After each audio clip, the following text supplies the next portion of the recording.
नमस्कार साथियों, जय हिंद। हाँ, उम्मीद है आप सब अच्छे होंगे। और आज आपकी जो अग्निवीर प्रैक्टिस सेट नंबर जो 5 है, उसमें आपके लिए सभी टाइप के क्वेश्चन हैं। उम्मीद है आपको अच्छी लग रही होगी सीरीज, और इस सीरीज के क्वेश्चन भी बहुत अच्छे हैं। तो देर ना करते हुए जल्दी से हम लोग इस सीरीज की शुरुआत करते हैं। चलिए तो देखते हैं आज का पहला क्वेश्चन।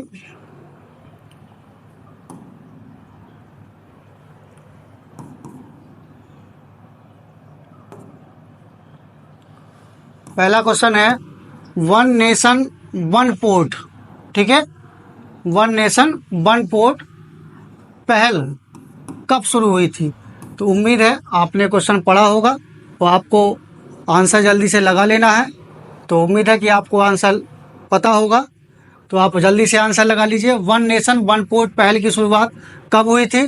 तो इसका आंसर आपने लगा लिया है और सही आंसर है इसका सी। ठीक है, तो अगर आप हमारे साथ क्वेश्चन अटेम्प्ट कर रहे हैं तो आपको नोटबुक रखना है, जैसा कि हम आपको डेली बताते हैं। ठीक है, नोटबुक में क्वेश्चन नंबर लिखना है। उसके बाद आपको लिखना है सेल्फ असेसमेंट, यानी जो आपने आंसर दिया, फिर जो हम आपको बताएंगे राइट आंसर। ठीक है, अगर आपका राइट है तो आप यूं ही लगा देंगे, और रॉन्ग है यदि आपका आंसर क्या हो गया, गलत हो गया, तो आपको जो हमने सही आंसर बताया है वो लिख लेना है। जैसे इसका आंसर क्या बताया हमने, सी, ताकि आप दोबारा रिवीजन में गलती ना कर लें। ठीक है, चलिए फिर हम आपको इसका एक्सप्लेन भी दे रहे हैं, जो कि जीनियस फैक्ट के नाम से है, और वो फैक्ट आपके लिए काफ़ी महत्वपूर्ण है, उसमें भी आपको ध्यान रखना है। जैसे कि ये वन लाइन क्वेश्चन हो गया कि वन नेशन वन पोर्ट पहल की शुरुआत 27 फरवरी 2025 को हुई थी। तो एक पॉइंट तो आपका ये तैयार हो गया। अब हम आपको ले चलते हैं जीनियस फैक्ट की ओर, जो आपको कुछ और भी कंटेंट बताने की कोशिश कर रहे हैं। वन नेशन वन पोर्ट पहल बंदरगाह, पोत, परिवहन और जलमार्ग मंत्री कौन है भाई वर्तमान में? तो सर्बानंद सोनोवाल। ठीक है, इन्होंने 27 फरवरी 2025 को ये पहल शुरू की थी। तो यहाँ आपको ये पता चल गया, आपको साथ ही पता चल गया कि किसने शुरू की थी। तो जो बंदरगाह, पोत और परिवहन एवं जलमार्ग मंत्री हैं सर्बानंद सोनोवाल, उन्होंने शुरू की थी। इस पहल का मुख्य लक्ष्य क्या है? तो भारत में बंदरगाह संचालन का मानकीकरण कर लेना। ठीक है, तो चलिए दूसरे क्वेश्चन की ओर बढ़ते हैं। जल्दी से आप इसका आंसर लगाइए।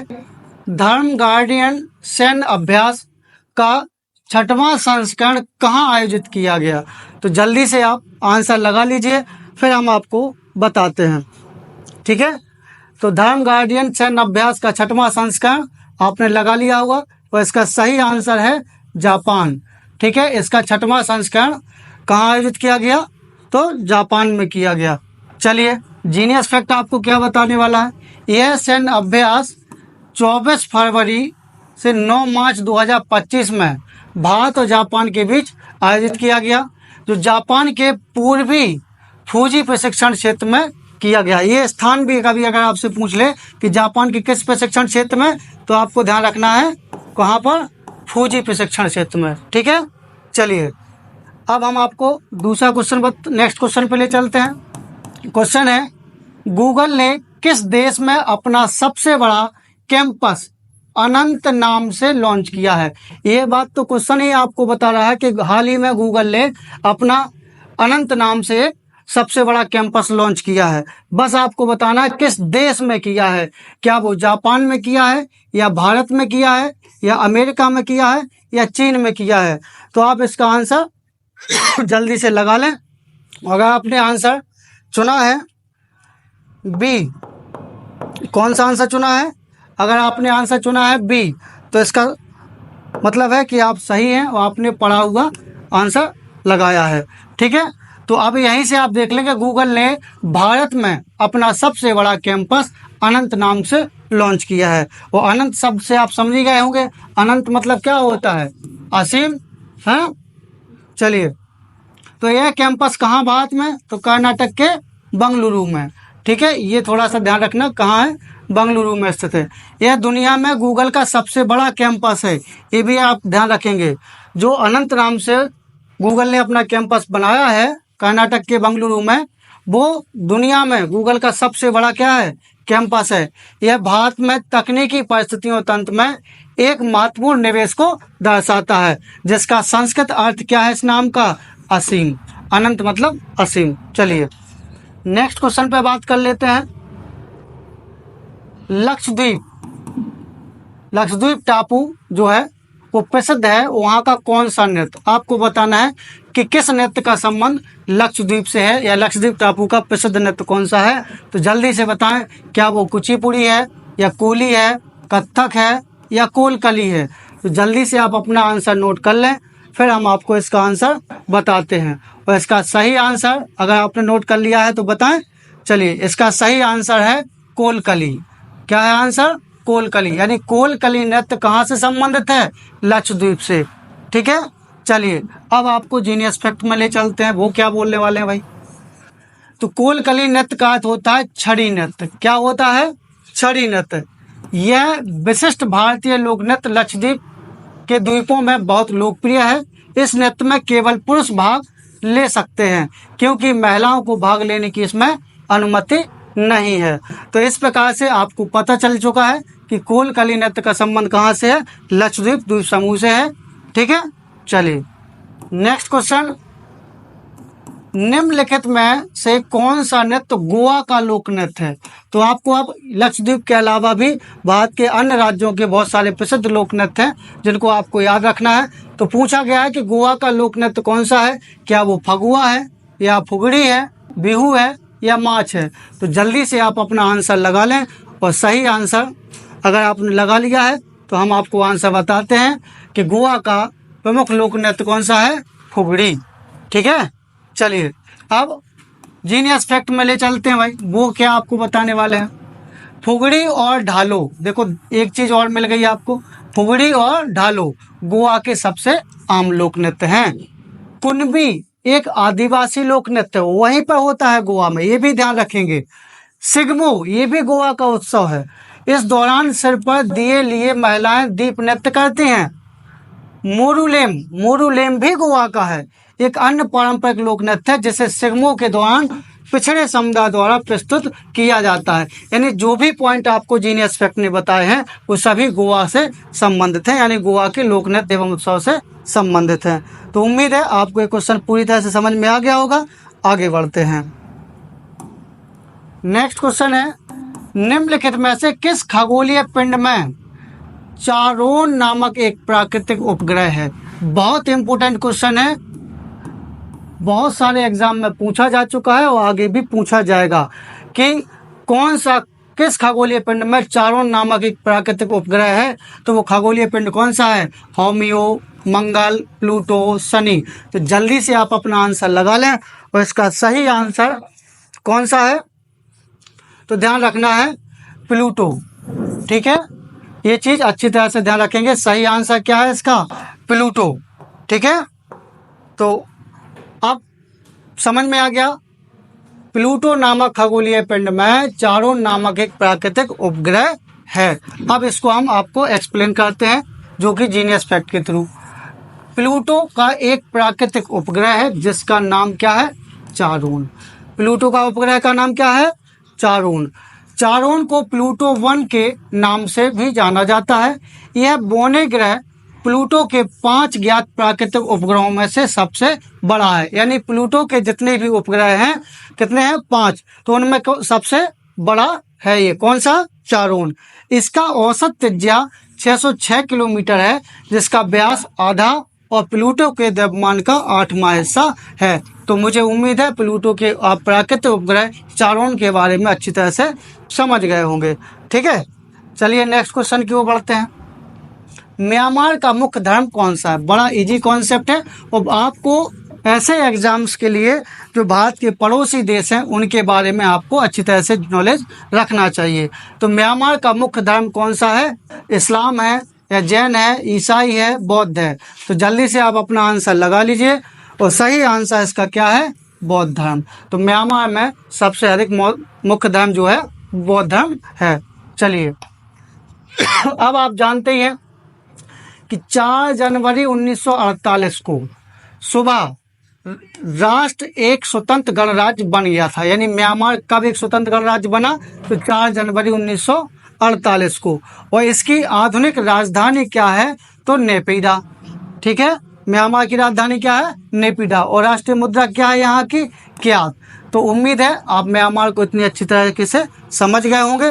बाकी के कंटेंट आपको अगले क्वेश्चन जो म्यांमार से संबंधित होगा और भी डिटेल आपको मिलती जाएगी। तो जल्दी से हम लोग आगे बढ़ते हैं नेक्स्ट क्वेश्चन की ओर।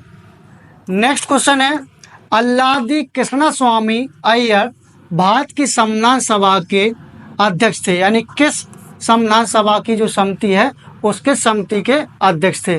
तो यहाँ पर आपको ध्यान रखना है समिति के। ठीक है, तो क्या वो प्रत्यय पत्र समिति थी, या संघ शक्ति समिति थी, या कार्यसूची समिति थी, या मौलिक अधिकार उप समिति थी? तो जल्दी से आप अपना आंसर लगा लें। और इसका सही आंसर क्या हो जाएगा? इसका सही आंसर हो जाएगा प्रत्यय पत्र समिति। अगर आपने यही आंसर चुना था तो आप बिल्कुल सही हैं।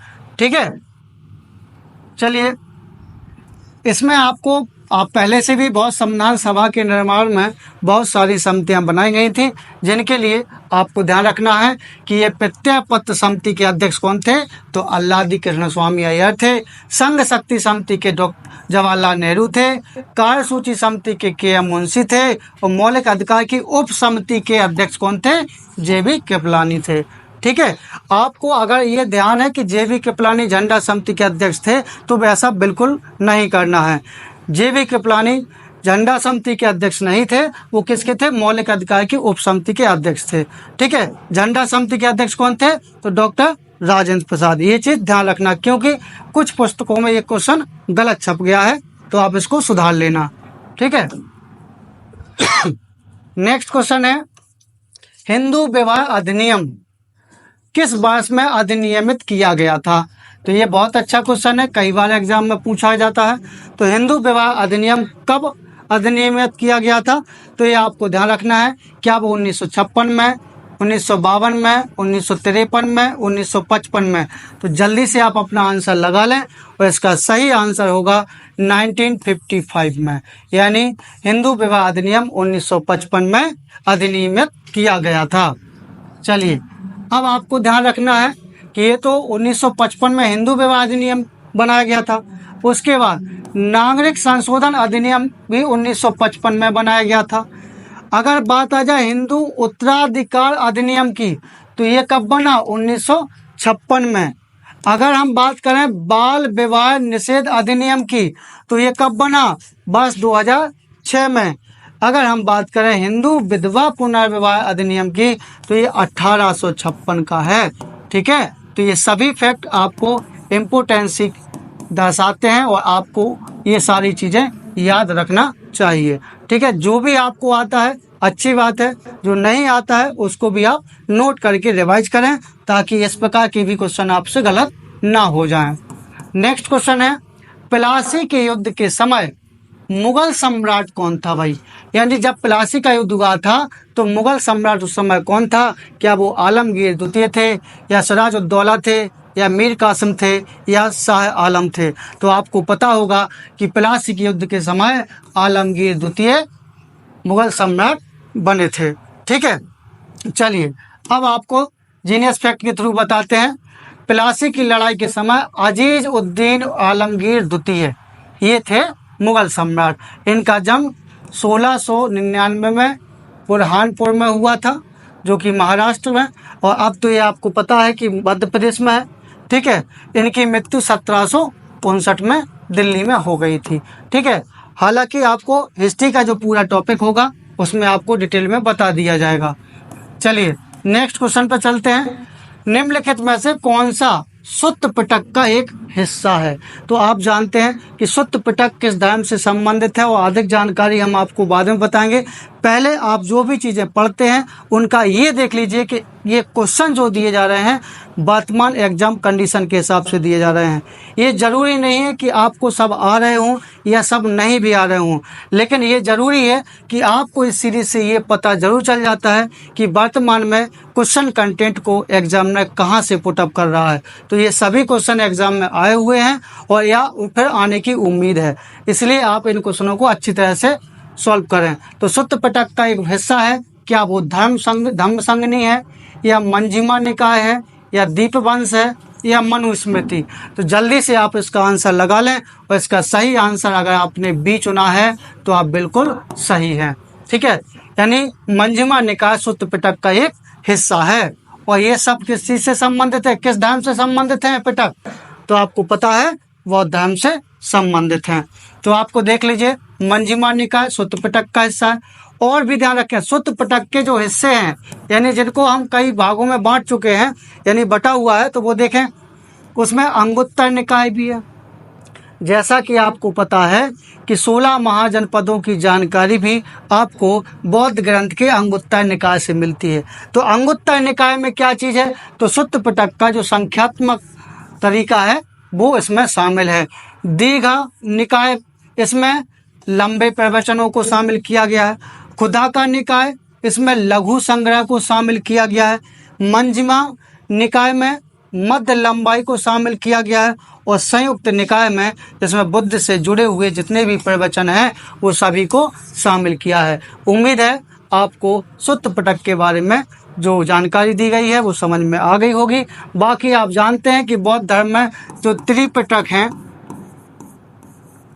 वो कौन कौन से हैं, तो जल्दी से आप त्रिपिटक के बारे में भी आप एनालाइज कर लीजिए। आपको पता है सुत्त पिटक, विनय पिटक और अभिधम्म पिटक। चलिए ज़्यादा एक्सप्लेन ना करते हुए आगे बढ़ते हैं। निम्नलिखित में से कौन सा भारत का पहला पेपरलेस बजट है। भाई आपको बताना है किस वर्ष पेपरलेस बजट सबसे पहले पेश किया गया था।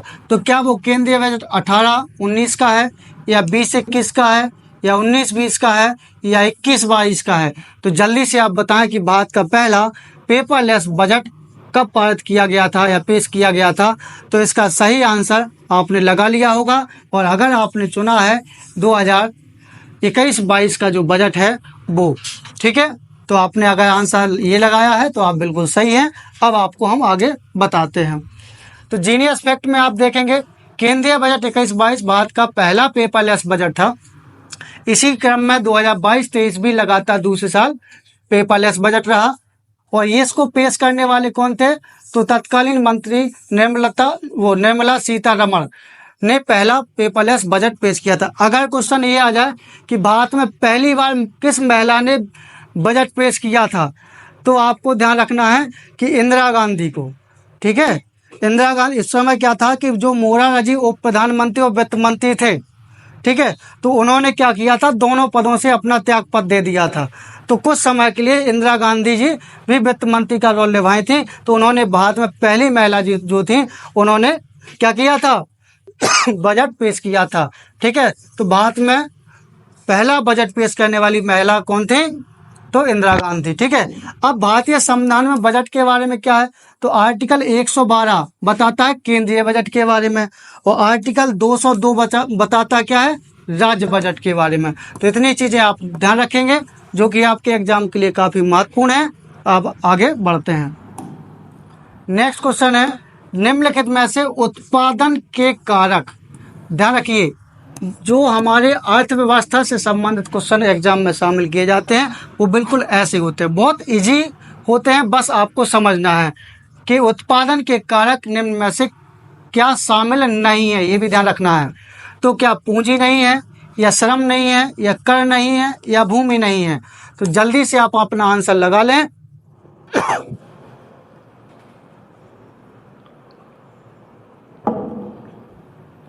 अगर आपने आंसर लगा लिया है तो इसका सही जवाब है कर, यानी टैक्स। इसमें उत्पादन के कारकों में कर को शामिल नहीं किया जाता है। किसको किया जाता है, तो पूंजी, श्रम, ठीक है, अभी आप जीनियस फैक्ट के थ्रू समझेंगे। उत्पादन के कारक एक वस्तु या सेवा के निर्माण के लिए आवश्यक लागत होती है। ठीक है, उत्पादन के कारकों में भूमि, श्रम, उद्यमता और पूंजी शामिल है, ना कि कर। ठीक है, कर जो है उत्पादन का कारक नहीं है। और आप आंसर के साथ ये चीजें भी सीख गए होंगे कि फिर शामिल क्या क्या है। तो क्या क्या है? भूमि, श्रम, उद्यमता और पूंजी, तभी तो किसी वस्तु या सेवा का निर्माण किया जा सकता है। ठीक है, तो बस इसी प्रकार से आपको क्वेश्चन अटेम्प्ट करते जाना है। नेक्स्ट क्वेश्चन है, किसको भारत के नागरिक उड्डयन का जनक माना जाता है? तो आपके लिए ये काफ़ी इम्पोर्टेंट क्वेश्चन रहेगा। तो उम्मीद है कि आप सही आंसर लगा लेंगे कि किसको भारत के नागरिक उड्डयन का जनक माना जाता है। क्या वो जहांगीर रतन जी दादा भाई टाटा हैं, या परवेज दमानिया हैं, या होमी भाभा हैं, या जमशेद जी नुसीरवान जी टाटा हैं? ठीक है, तो उम्मीद है आपने आंसर लगा लिया होगा। और इसका सही आंसर क्या हो जाएगा? जहांगीर रतन जी दादा भाई टाटा, यानी जिसे अपन शॉर्ट में कहते हैं JRD टाटा। ठीक है, चलिए अब जीनियस फैक्ट आपके साथ क्या शेयर करना चाहता है। तो JRD टाटा को भारत में नागरिक उड्डयन के जनक के रूप में जाना जाता है। 10 फरवरी 1929 को JRD पायलट की परीक्षा पास करने वाले पहले भारतीय बने थे, जिनके उड़ान लाइसेंस पर नंबर 1 का समर्थन किया गया था। तो आप उम्मीद है आप समझ गए होंगे कि भारत में नागरिक उड्डयन के जनक किसे माना जाता है। ठीक है, तो नेक्स्ट क्वेश्चन है, बहुत अच्छा क्वेश्चन है, उम्मीद है आपने ये पढ़ा होगा और आप जल्दी से इसका आंसर लगा सकते हैं। बोल्ट उपकरण है, यानी इक्विपमेंट जो है वो क्या है? बोल्ट। इसका प्रयोग किस खेल में किया जाता है? यानी बोल्ट उपकरण का प्रयोग किस खेल में किया जाता है? क्या वो तैरने में किया जाता है, या वो पर्वतारोहण में किया जाता है, या साइकिल चलाने में किया जाता है, या मोटर स्पोर्ट्स में किया जाता है? तो जल्दी से आप इसका आंसर लगा लें। और इसका सही आंसर है बोल्ट उपकरण का उपयोग पर्वतारोहण में किया जाता है। तो आप पर्वतारोहण आप जानते ही हैं कि पर्वतों पर चढ़ाई करने वाले और अपने लिए एक इतिहास रचने वाले जो महान साहसी व्यक्ति होते हैं वही ऐसा काम करते हैं। तो उपकरण बोल्ट का उपयोग पर्वतारोहण में किया जाता है। पर्वतारोहण में उपयोग किए जाने वाले और भी आपको उपकरण ध्यान रखना है, जिसमें है क्लाइंबिंग बैकपैक, रस्सी, जिसको जैसी पसंद हो, वैसे सूखा ज़्यादा ले जाते हैं रस्सी क्योंकि भारी हो जाएगी फिर वो गीली करें।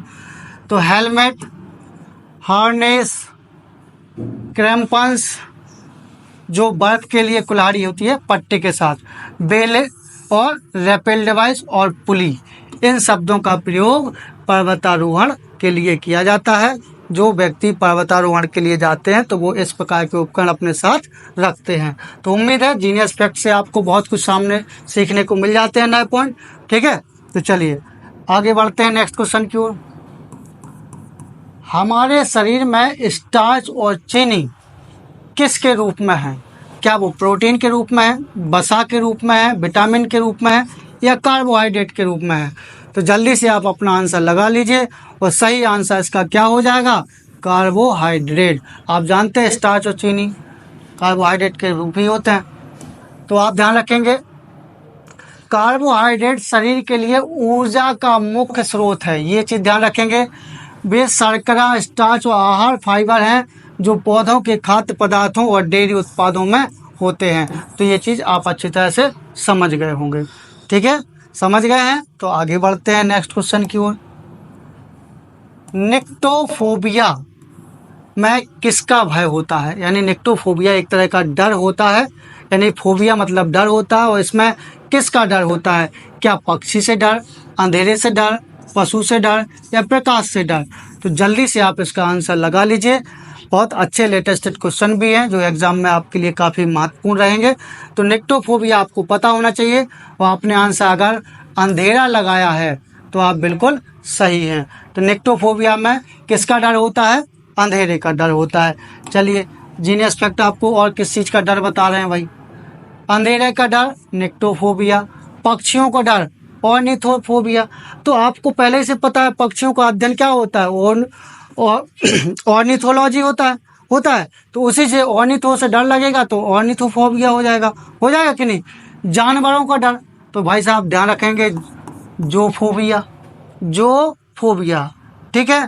प्रकाश का डर, फोटोफोबिया। तो उम्मीद है आप इस प्रकार से ये डर के बारे में समझ गए होंगे, ठीक है। चलिए सॉरी, नेक्स्ट क्वेश्चन है, उत्सर्जन के लिए सूंड ग्रंथि फाइलम में मौजूद होती है, ठीक है। यानी सूंड ग्रंथि किस फाइलम में मौजूद होती है, तो क्या वो आर्थ्रोपोडा होते हैं, पोरीफेरा होते हैं, मोलस्का समूह के होते हैं, या हेमिकार्डेटा होते हैं, ठीक है। तो जल्दी से आप इसका आंसर लगा लीजिए, और सही आंसर अगर आपने लगा लिया है तो आप चेक कर लीजिए कि इसका आंसर क्या होगा, हेमिकोडेटा, यानी समझ में आ गया। चलिए, तो आंसर आप समझ गए हैं, तो थोड़ा सा मिल लेते हैं। उत्सर्जन के लिए सूंड ग्रंथि हेमिकार्डेटा फाइलम में मौजूद होती है। हेमिकार्डेटा के उदाहरण क्या होते हैं, बालनोग्लोसस, टेकोग्लोसस, फोटोग्लोसस और पाइकोडेरा। ये सब किसके हैं, हेमिकोडेटा के। आर्थ्रोपोड्स आप जानते हैं, झींगा मछली के, क्रब मकड़ी, घुन कीड़े, सेंटीपीड और मिलीपीड, ये सब किसके हैं, आर्थ्रोपोड्स के हैं, ठीक है। तो जल्दी से हम आगे बढ़ते हैं।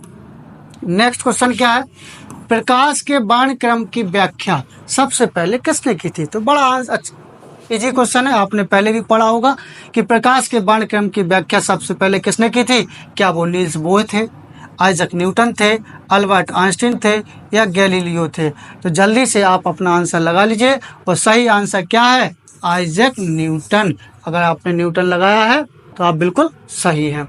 चलिए, अब आपको आइजक न्यूटन ने प्रकाश के वर्णक्रम की व्याख्या सबसे पहले की थी, ये आप समझ गए हैं।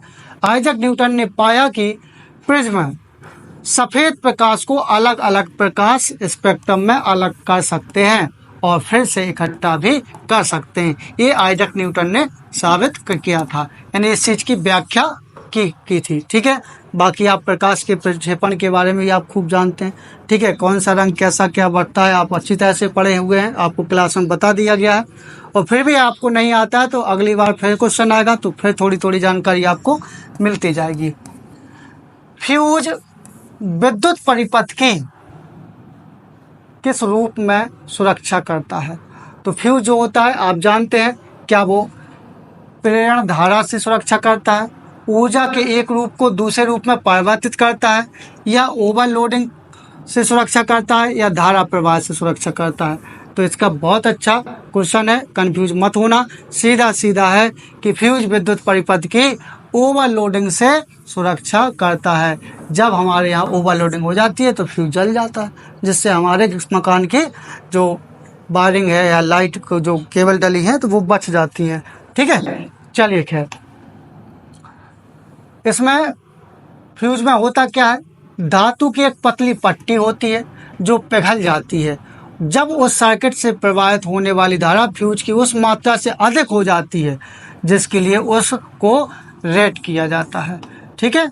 तो यही एक चीज़ बताई गई है कि वो जो पतली पट्टी होती है वो पिघल जाती है ओवरलोडिंग होने से, ठीक है। तो वो हमारी सुरक्षा कर देती है। नेक्स्ट क्वेश्चन, भारतीय सेना का तोपखाना विद्यालय स्कूल ऑफ आर्टिलरी कहाँ है। कितना बढ़िया क्वेश्चन है, आप जल्दी से इसको बताएं।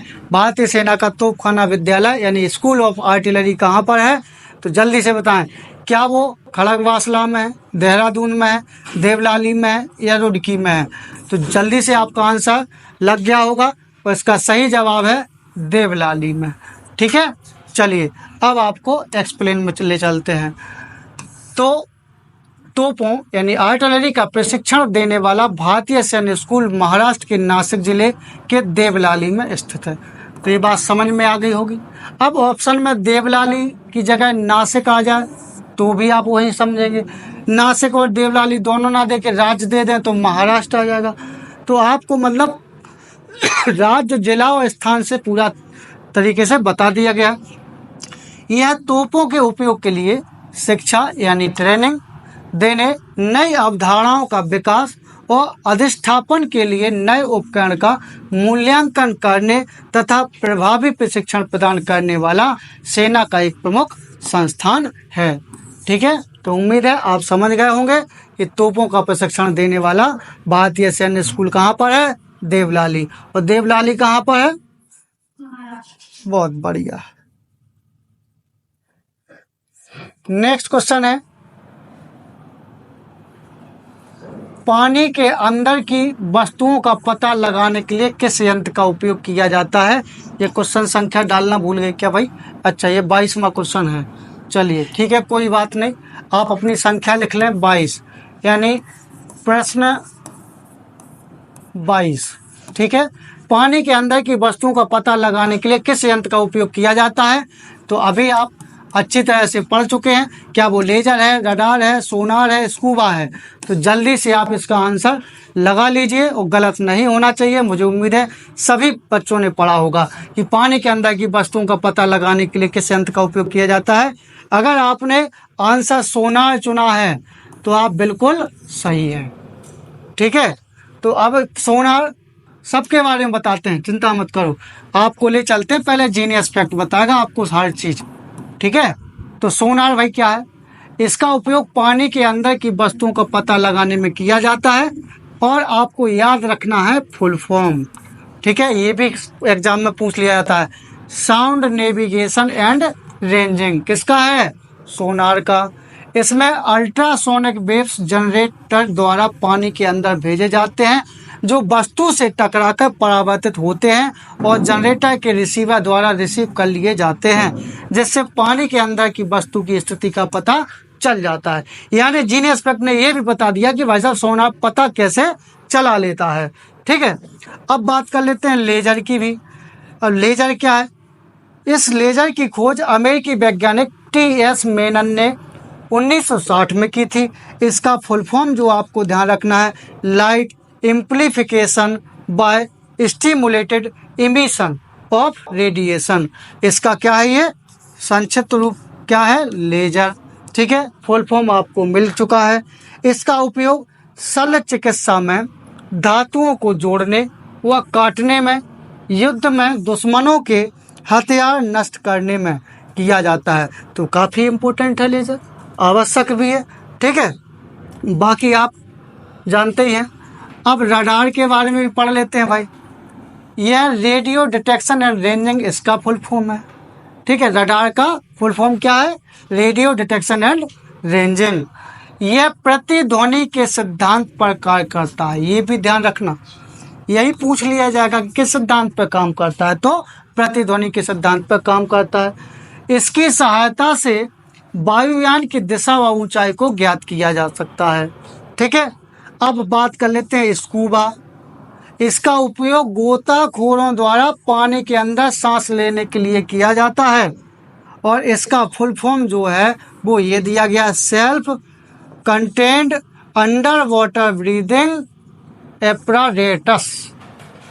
ठीक है, तो आप उम्मीद है कि ये सभी पॉइंटों को अगर आप जानते हैं और जो भी आपको नई चीज़ें मिली हैं तो वो आपके नॉलेज में कुछ इम्प्रूवमेंट लाई होंगी, और अगर लाई हैं तो आप उसे नोट करें, रिवीजन करें और अपना एग्ज़ाम क्वालिफाई करें। नेक्स्ट क्वेश्चन है, ऑटोमोबाइल से निकलने वाला सबसे खतरनाक धातु प्रदूषण कौन सा है। ये सभी क्वेश्चनों को आप हल्के में मत लें। ठीक है, वो बात अलग है कि आपको आता या नहीं आता, लेकिन ये एग्जाम में जरूर आते हैं। ठीक है, इसलिए अच्छी तरह से पढ़ना। ऑटोमोबाइल से निकलने वाला सबसे खतरनाक धातु प्रदूषण कौन सा है, क्या वो तांबा है भाई साहब, एक तांबा लिखा है। ठीक है, तांबा है, कैडमियम है, लेड है। ठीक है, ये चीज़ ध्यान रखेंगे, या पारा है। ठीक है, तो यहाँ पर आपको आंसर जल्दी से लगा लेना है और इसका सही आंसर क्या होगा, लेड। ठीक है, ये चीज़ आपको समझ में आ गई है कि ऑटोमोबाइल से निकलने वाला सबसे खतरनाक धातु प्रदूषण कौन सा है, तो वो लेड है। अगर आपने ही आंसर ही लेड चुना था तो आप बिल्कुल सही हैं। नेक्स्ट क्वेश्चन की बात कर लेते हैं, यानी इसके बारे में और समझ लेते हैं कि ऑटोमोबाइल एग्जॉस्ट में समाविष्ट महत्वपूर्ण प्रदूषक तत्व क्या है, लेड है। मोटर कार और औद्योगिक गतिविधियों के फलस्वरूप उत्सर्जित सीसा धूलकण के रूप में वायुमंडल में ये उपस्थित होता है। ठीक है, हम वैसे जानते हैं लेड को पीबी या सीसा। ठीक है, जो मस्तिष्क संबंधी बीमारियों तथा गुर्दे व अन्य अंगों को नुकसान पहुंचाता है। तो हमें पता है कि हमारे शरीर के लिए कितना हानिकारक है, इसीलिए इस पर कंट्रोल किया जा रहा है। आप देखते हैं कि पेट्रोल में भी सीसा रहित बना के एथेनॉल का यूज किया जा रहा है। सरकार लगातार इसको लक्ष्य के रूप में डिसाइड कर रही है। तो नेक्स्ट क्वेश्चन है, ओजोन छिद्र कहाँ स्थित है? ठीक है, अब आपको अच्छी तरह से पता होगा हमारे वायुमंडल में एक ओजोन परत है, उसमें छिद्र हो गया है। तो पूछा जा रहा है कि ओजोन छिद्र कहाँ पर स्थित है? क्या उत्तरी और दक्षिणी ध्रुवों के ऊपर है, या भूमध्य रेखा के ऊपर है, या औद्योगिकृत यूरोप के ऊपर है, या अंटार्कटिका के ऊपर है? तो जल्दी से आप आंसर लगा लें।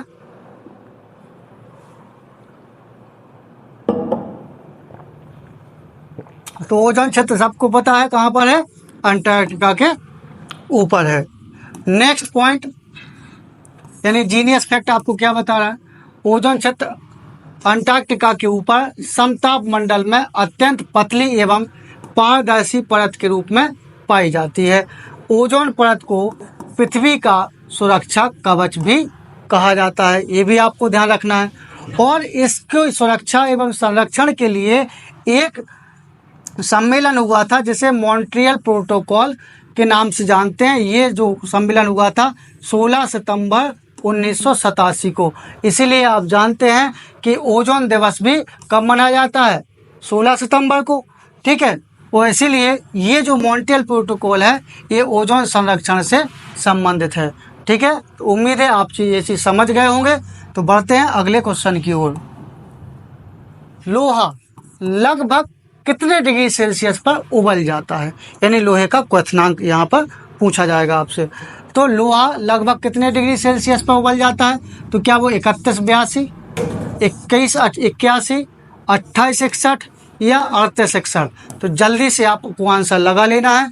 और इसका सही आंसर आपने लगा लिया है, तो इसका सही आंसर है 28, 81। ठीक है, तो चलते हैं, आपको ले चलते हैं भाई जीनियस फैक्ट क्या बताने वाले हैं। लोहे का क्वथनांक 28, 61 डिग्री सेल्सियस होता है। ठीक है, लोहा एक रासायनिक तत्व है जिसका प्रतीक क्या होता है, Fe होता है। और इसकी परमाणु संख्या कितनी होती है, 26। यह एक धातु है जो आवर्त सारणी के पहले संक्रमण श्रृंखला और समूह 8 से संबंधित है। ठीक है, तो आप आयरन यानी लोहा जिसका प्रतीक Fe है, परमाणु संख्या कितना है, 26 है। और ये आवर्त सारणी के संक्रमण श्रृंखला और समूह 8 से संबंधित है। चलिए, अब आपको अगला क्वेश्चन बताना है, निम्न में से कौन मीठी महक वाला पदार्थ है? भाई तो भाई आपको बताना है वो कौन सा पदार्थ है जिसकी मीठी महक आती है। तो क्या वो अमोनिया है, मेथेनॉल है, एस्टर है या एथेनॉल है? ठीक है, तो जल्दी से आप अपना आंसर लगा लें। और सही आंसर इसका क्या है, एस्टर। क्या है, एस्टर।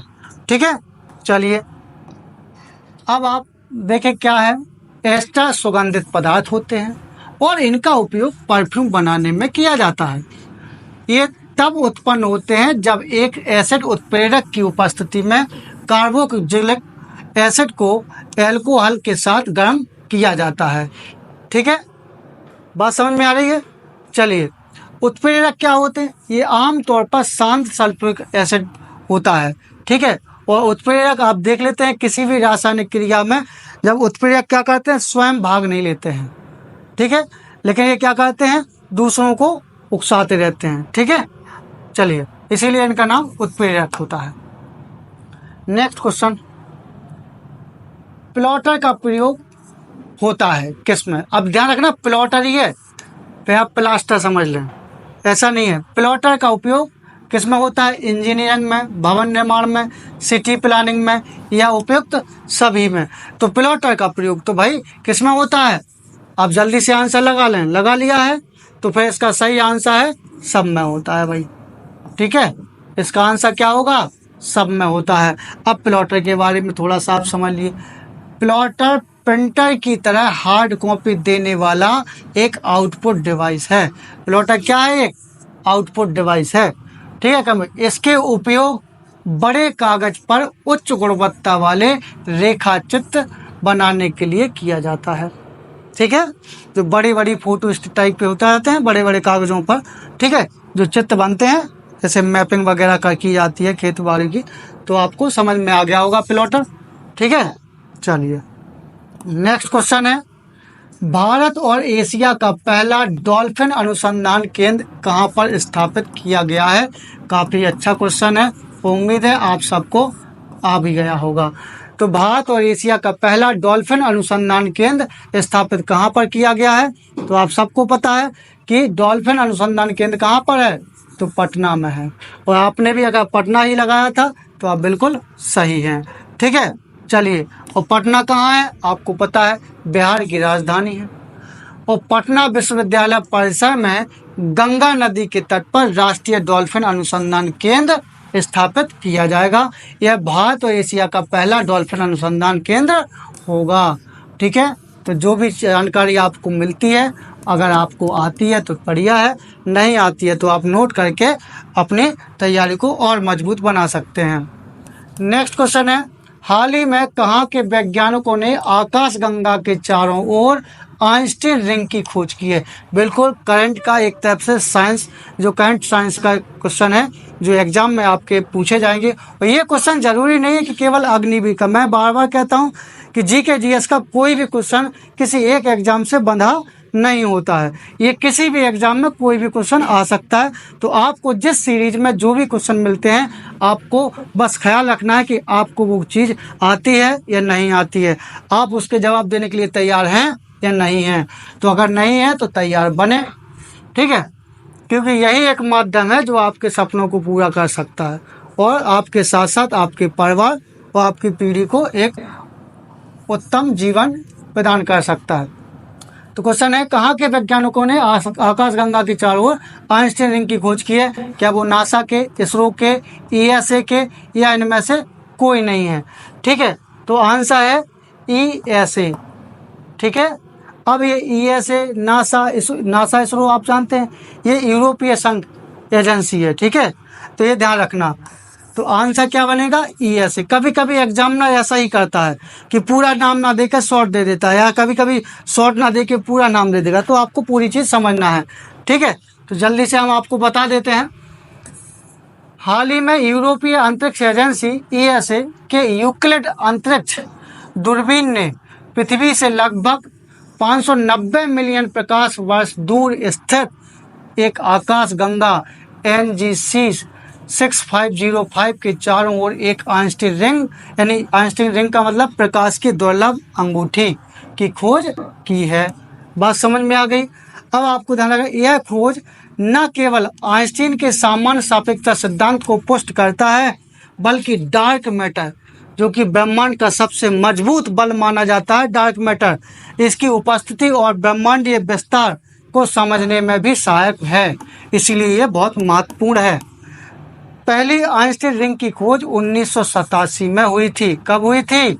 1987 में हुई थी। यह दुर्लभ रिंग 1% से कम आकाशगंगाओं में पाई जाती है। ठीक है, तो ये बिल्कुल धमाकेदार क्वेश्चन आपको करंट से अपडेट हो गए हैं, इसलिए आप इसको अच्छी तरह से याद रखेंगे। और आज का ये लास्ट क्वेश्चन है जो कि आप अच्छी तरह से जानते हैं, बस थोड़ा सा आपको ध्यान रखना है डेट में। ठीक है, बाकी मुझे उम्मीद है आपने पढ़ा है। भारतीय मूल की अमेरिकी अंतरिक्ष यात्री सुनीता विलियम्स की अंतर्राष्ट्रीय अंतरिक्ष स्टेशन पर 9 महीने के प्रवास के बाद धरती पर ये सुरक्षित वापसी हो गई हैं, लेकिन पूछा गया है कब हुई हैं भाई साहब। ठीक है, तो आपको जल्दी से इसका आंसर देना है।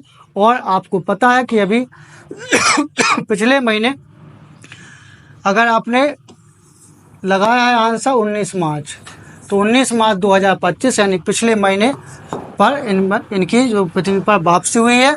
ठीक है, तो उम्मीद है आपको ये क्वेश्चन समझ में आ गया होगा। अब इसके बाद आपको जो बताया जा रहा है वो और भी अच्छा है।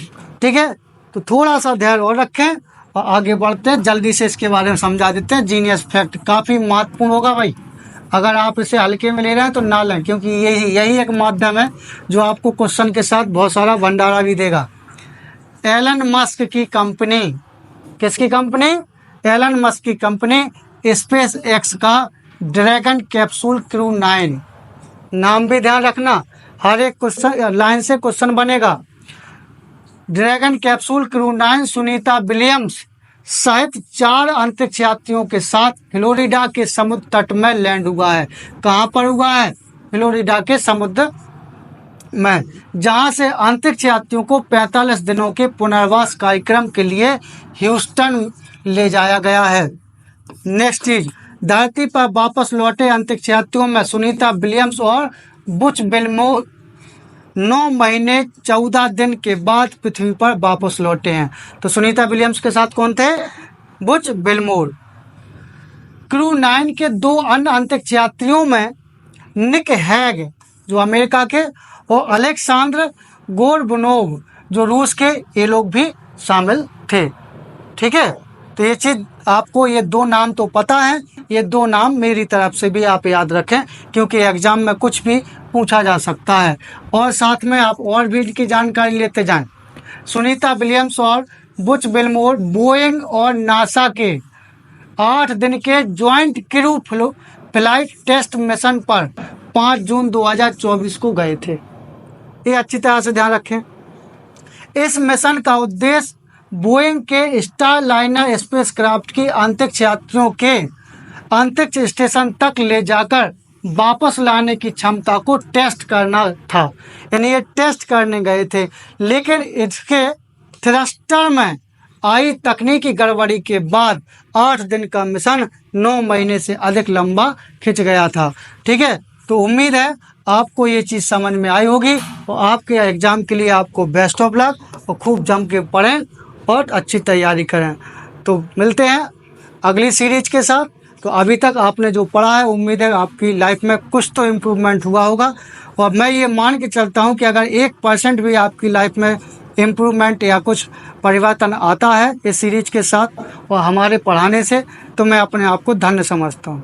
बाकी आप सबको बहुत बहुत धन्यवाद। नमस्कार, जय हिंद, जय भारत।